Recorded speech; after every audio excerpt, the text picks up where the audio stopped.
Hello, everyone. This is Raphael Garcia, and I hope you are doing well tonight. This is it's episode 65 of the Let's Talk Wrestling podcast. I thank you for taking the time to check us out. Once again, as always, I'm here to talk about professional wrestling at least once a week. And we have a little bit to talk about today because it's been an action-packed week of good wrestling that I enjoyed. And and it's not like 5-star matches and all that crap left and right. But there's been some enjoyable shows this week, so I am pleased with the wrestling content that has been put in front of me. But before I dive into all of that, I just want to say thank you for taking the time to listen to this show. As always, I appreciate everyone who gives us some of their time and allows us and welcomes us into their ears. You can always catch all of our content here at MMA Ratings in a couple of different places.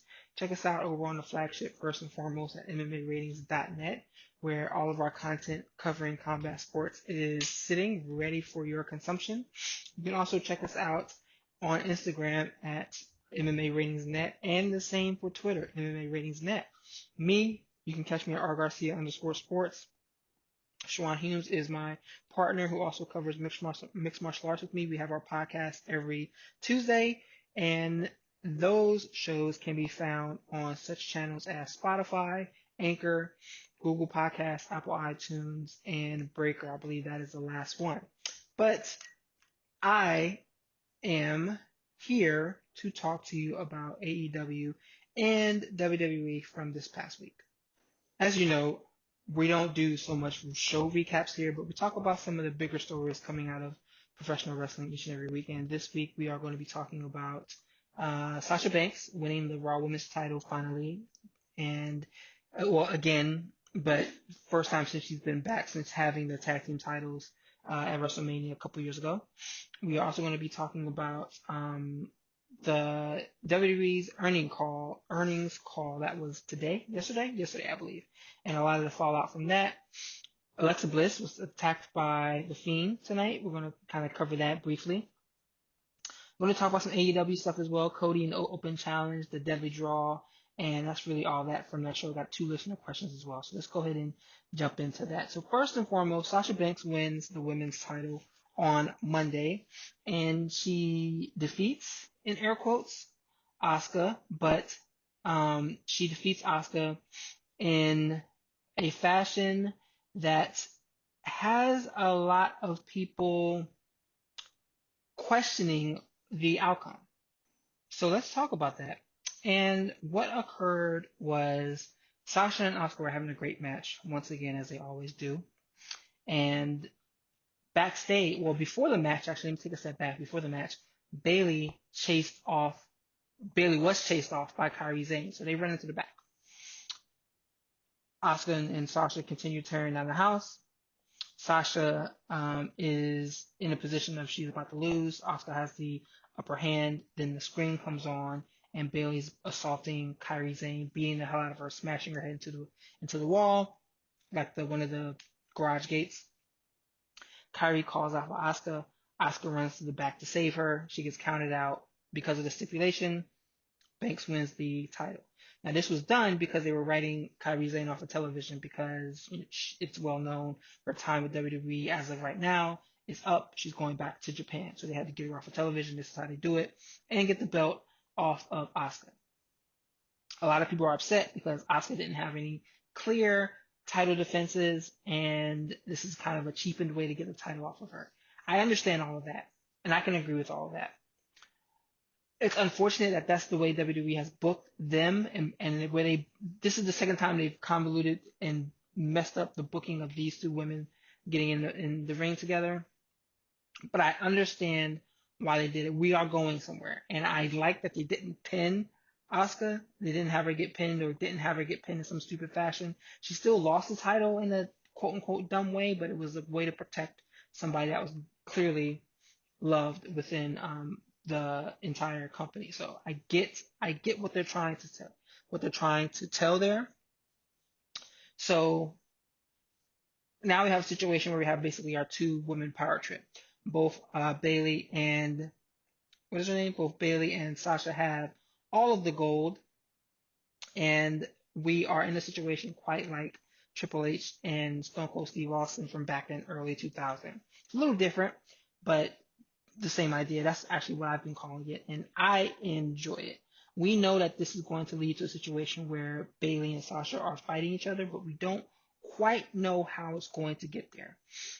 A lot of expectations are that Sasha's going to drop that Raw Women's title. Bayley may pick on her for it because she's never really defended a belt, and then Sasha comes after Bayley for her title. Or Bayley could lose her belt and then comes after Sasha. Like there's a lot of different ways that they can go, and I'm looking forward to that. I hope that we also get to see a little bit of the Kana character that Asuka portrays. It's badass as hell. Kind of like a mix between the Fiend and Abaddon or whatever the hell her name is in AEW. So I'm looking forward to that if that is where we are going to go. But let's give this thing some opportunity and see what happens here. Sasha and Bayley have been killing it for the WWE as of late. They are the two individuals that have had the most interest, in my opinion. And let's see what this wrinkle was to this, or what this wrinkle adds to this eventual split. We are less than a month away from SummerSlam. They're not doing this match at SummerSlam. I don't think they want to do it without a crowd in space. But we may not have crowds back in shows for another 6 to 8 months. So let's see what that looks like. And I want to turn my attention now to the WWE ratings, television ratings, and also talk about the earnings call because these two mix close together. So on Wednesday, what is today? Today's Friday. So Thursday was a WWE earnings call, and they had quite a bit to say about that. First, I want to talk about some of their numbers. Listen to these numbers. So the revenue that was reported for Q2 was $223 million. And this is down compared to Q2 of 2019, which they had $268 million. However, they still are on course for record revenue with $514 million through quarter two, which is 14% higher than they had in 2019. But check these numbers out. The operating income was $55 million compared to $17 million in 2019. The adjusted OIBDA was $73 million compared to $34 million in 2019. Their e-commerce revenue doubled to $12 million, and their operating margin increased 25%. So this is coming at a time in a global pandemic where they made the elective choice to cut wrestlers such as Zack Ryder, Leo Rush, Sarah Logan, the Good Brothers, so many other people, and staff. They decided to cut them at a time where jobs were going to be scarce. Sent them on their way. And people claim that they did it from a business standpoint. Yes, they did it from a business standpoint because they wanted to increase their revenue. It's the only reason why they did it. They didn't need to do that. TNA is hiring people. AEW is hiring people. But WWE made the choice to cut individuals. And I compare this a lot to EA, Electronic Arts. Anyone who plays video games is familiar with them. Makers of Madden, FIFA, all those other games. I want to say it was last year or maybe the year before, and they had a record-breaking year in revenue. They responded by laying off, I want to say it was close to 300 people, and people were pissed because they were like, how do you you get record-breaking revenue numbers and you lay people off? That is nothing more than a cash grab because they know this is an opportunity for them to put more money in the pockets of their investors and leadership. These cuts were blamed on COVID-19. We know that that's not the case. And it's funny because Electronic Arts, I brought that I guess comparison up a second ago because EA is consistently rated one of the worst companies in the world, even though, I mean, they're really not. When you think about it, they just make video games and stuff like that. But they're consistently rated one of the worst companies in the world where you have WWE doing a lot of the same shit for less. And it's unfortunate they're doing it right in the public eye. And let's not even get tied into their political ties because that's a whole other conversation for another day. But there's more. Like Billy May used to say, but wait, there's more. So listen to this quote from Vince McMahon during the call. And I cut the quote in two different pieces, but whatever. Notwithstanding that, I think we can have more compelling characters, better storylines, new characters coming in, and more content that is not necessarily in ring and more focused on personalities outside the ring. Then he said, more than any sport, our audience is part of the program. The audience is integral to our success and ratings. So this comment irked a lot of people because it makes you think that they are making the deliberate choice to not provide television that people are going to enjoy, wrestling content that people are going to enjoy. Look at their ratings. SmackDown is hitting historic lows. Raw is hitting his historic lows. AEW continues to struggle when Sasha and Bailey are not on the show. I mean, they went up this week, but they still lose to AEW just about every week. I think they've won maybe 4 of the weeks since AEW's been in existence, maybe 4 to 6 at the most. But even beyond the ratings, the shows just aren't good. I sat down today, and it's the first time I watched AEW from start to finish in a very long time without any interruptions. And their show is just, while I don't always appreciate the wrestling more, the story piece of it is much better and it's much more enjoyable to me. On WWE, I enjoy the wrestling. The in-ring work so much more. But to listen to this quote from Vince McMahon lets us all know that they have no intention on changing. They see people are leaving, but they're not being put into any situation by the television stations that they're in or the television networks that they're in bed with to make any changes. They are down, yes, their ratings are down on USA for Raw every Monday, but they are still consistently within the top 1 to 2 shows on that network. They are actually holding USA up in some ways.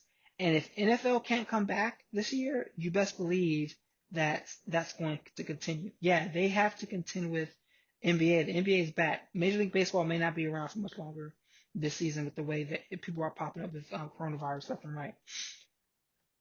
If nothing changes and the networks do not start putting pressure on the WWE, fans might as well kiss this shit goodbye that nothing's going on. Nothing's going to change. Vince McMahon's in charge. Vince McMahon's put this organization in a position that they're going to make millions upon millions upon millions of dollars. And they have no incentive on changing. Their finances show that they are in a fantastic place. And wait until, and what's so interesting is I wonder how the fact that they can't travel now and they see the money that they're bringing in compared to when they do travel, I wonder how that's going to impact their business when coronavirus, where we're in a space with coronavirus where we can't do more traveling and where we can't do crowd packed shows again. I wonder what that's going to look like because I think we're headed to a situation where the business may be totally different. They may say, you know what, we're only going to travel once a month to these big cities because our operating numbers are up in such a way that we see now that we don't need to operate at a loss like that anymore. We're just going to run out of the PC or run at bigger venues for Monday, Wednesday, and Friday. And the rest of those days, y'all can kiss our ass because that may be what's going down. And it'll be interesting to see if that's the case and what kind of impact that has across the industry and especially within the WWE. But if you think complaining about WWE online, or if you think these tanking ratings are going to cause some type of change, then buddy, you better change your thinking ASAP because these financial numbers show that the WWE has no incentive on changing anything.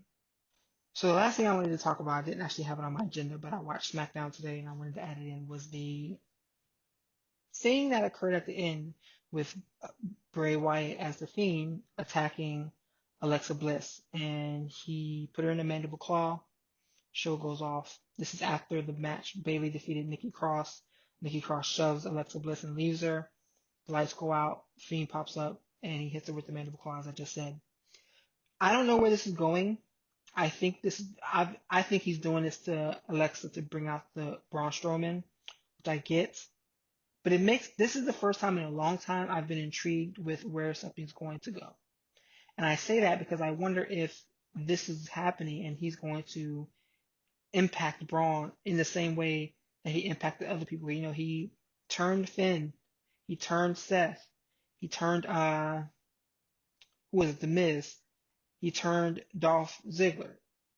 Let's see what this looks like, and I'm interested. For the first time in a long time, I'm interested in some WWE content just because of the way that they ended a show. So I think that this is intriguing. And I just wanted to highlight that that'll probably be the cover image for this episode, just because I think it's such a statement shot that we haven't seen from WWE in a very long time. So the next topic is AEW. We have two topics to talk about there, and first is Cody Rhodes in the Open Challenge. And I am liking what I'm seeing with these Open Challenges. Not necessarily the matches, because as I've said here and as I've said online, I do not think Cody. No, I'm not gonna say he's not my type of in-ring worker. I think his matches are too long. I think they're too convoluted. There's too much outside interference bullshit. It's just not my type of wrestling. It's that down home southern style of storytelling for wrestling, and I get that. It's not my flavor.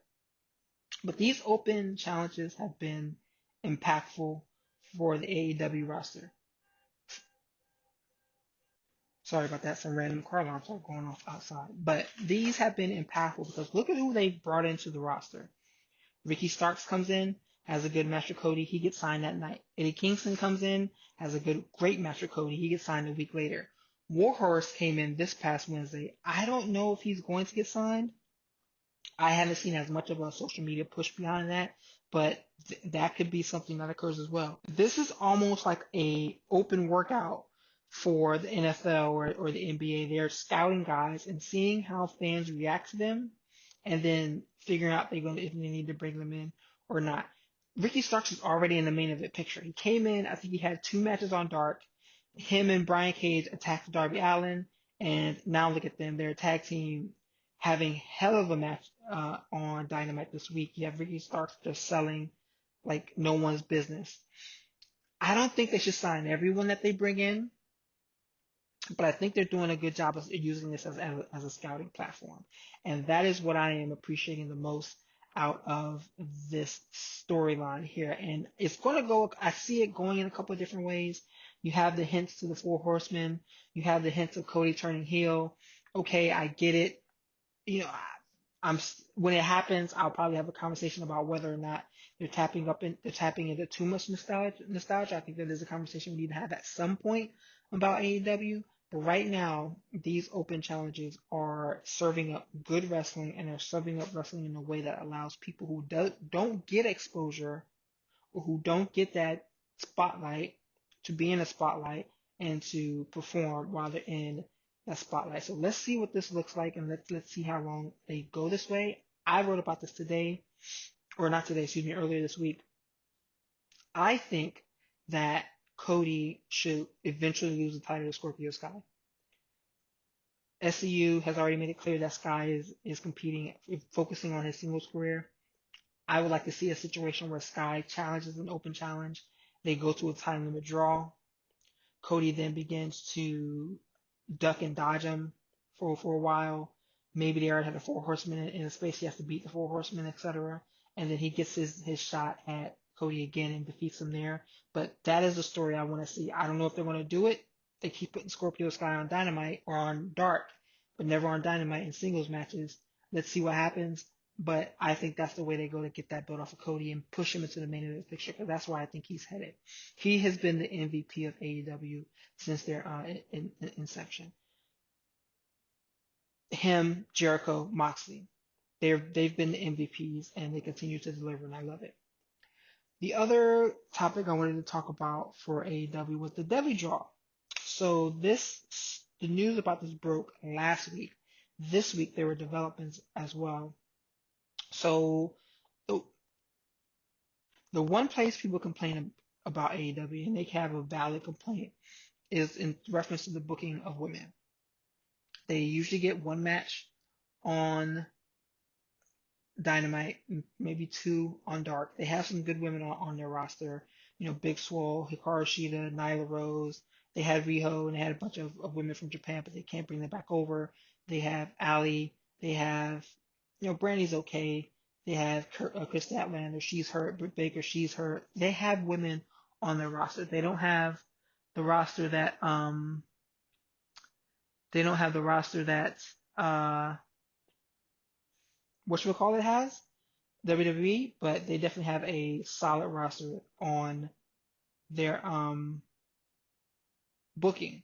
So what made this situation with the Deadly Draw so ridiculous is that it is a tag team tournament that has been announced. There's no idea what the women are competing for, but it is a tag team tournament where women are being randomly paired together based on a draw. So think a combination of a tournament and a Royal Rumble. People are picking out colors and individuals who have matching colors are matched in a team. We saw an example of that with Nyla Rose.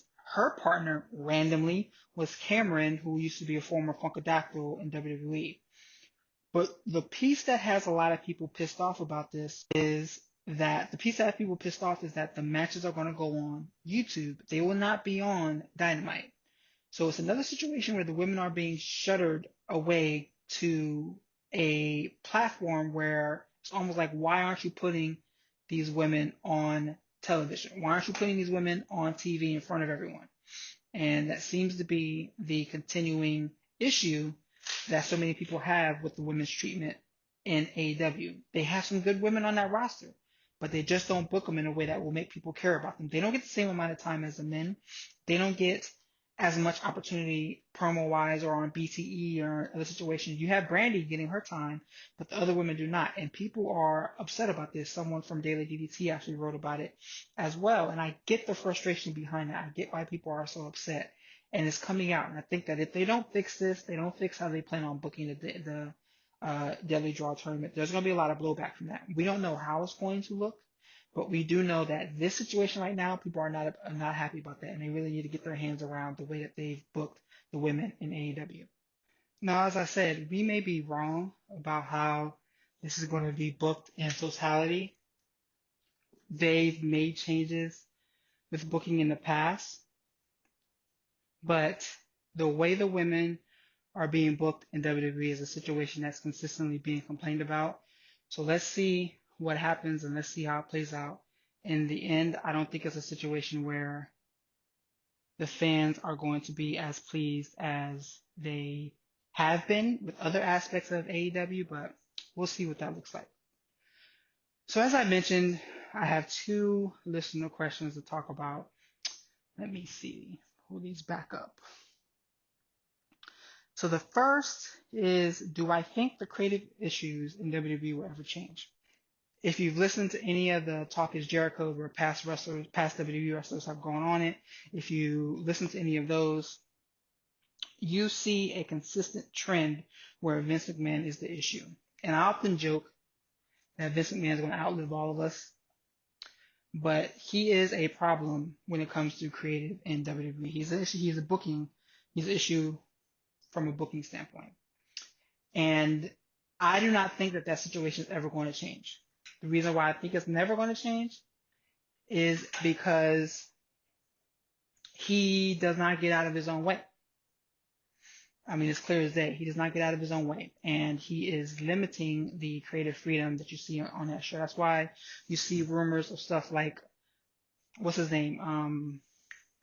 Aleister Black going through a potential gimmick change. Well, why? His gimmick was over before he got to the main roster. His gimmick was over for an extended time on the main roster. He had not been pinned.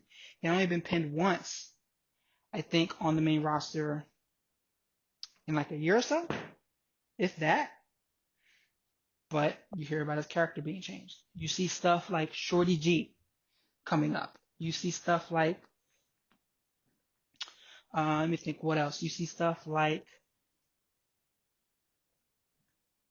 or like the Bray Wyatt booking where the belt was put on Bill Goldberg. You see a bunch of stuff like that, and you think that these situations will never change, and it doesn't look like they will. They almost are. They don't have, as I mentioned earlier, from a financial standpoint, they don't have any reason to.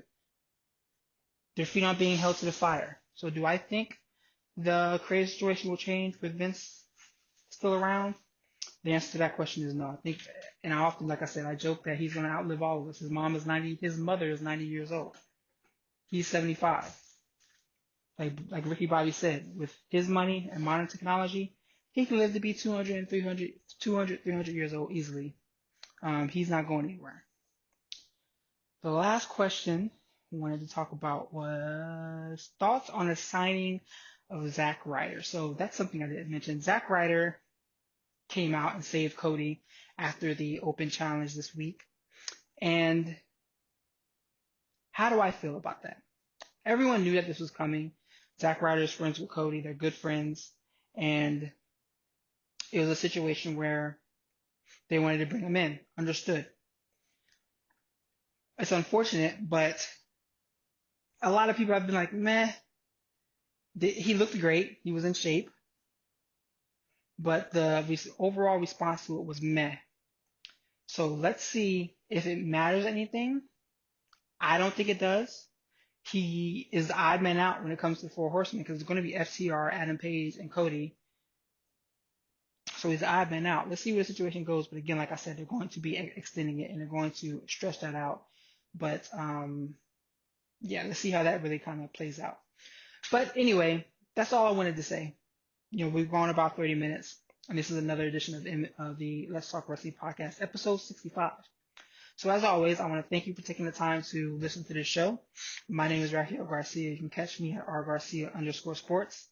MMA Ratings, our flagship is MMARatingsNet.net, where you can see all of my written work, Adam Martin, Schwan Hume, and everything else where we cover MMA. You can always go there and rate the fights. Let us know about the action, what you thought about the action, and how interested you are in upcoming action. Then we have our Instagram and Twitter channels are MMA Ratings Net. You can check us out there. Our YouTube channel is MMA Ratings. You can catch this podcast and our MMA Ratings, our MMA podcast on Tuesdays, myself and Schwan Hume. That's really everything.